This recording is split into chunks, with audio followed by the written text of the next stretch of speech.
Most of our parents were emotionally unequipped people who raised children with the limited knowledge, understanding and circumstances that they had, while carrying their own unhealed wounds and inherited traumas.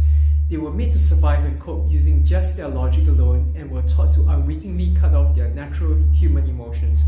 Pain was suppressed, numbed and avoided rather than processed in a healthy manner. Many of them were barely surviving with taking care of their own physical needs while simultaneously raising multiple kids. There was simply inadequate space, bandwidth, support and inclination for healing. Our parents did the best they could with the scarce awareness they had. As a result, they made some mistakes which negatively impacted their offsprings deeply. This is why so many families remain trapped in dysfunction and vicious cycles of woe. The pain and blame are pushed back and forth like a ping pong ball, passed down from one generation down to the next.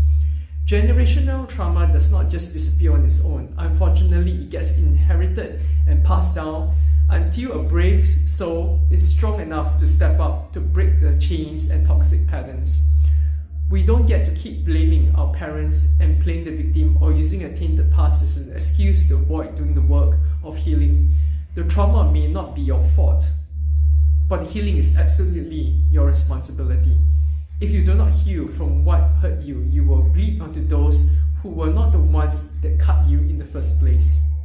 We now live in a time of greater awareness and opportunity. Our forefathers and ancestors lived through harsher conditions, often with no access to proper healthcare, education, or emotional support. They were disenfranchised and also had to deal with wars, poverty, famine, and all manners of strife and deprivation. Conditioned by scarcity and lack, they also didn't have a voice. We are the first generation with the tools they never had: therapy, books, healing, modalities, and the internet.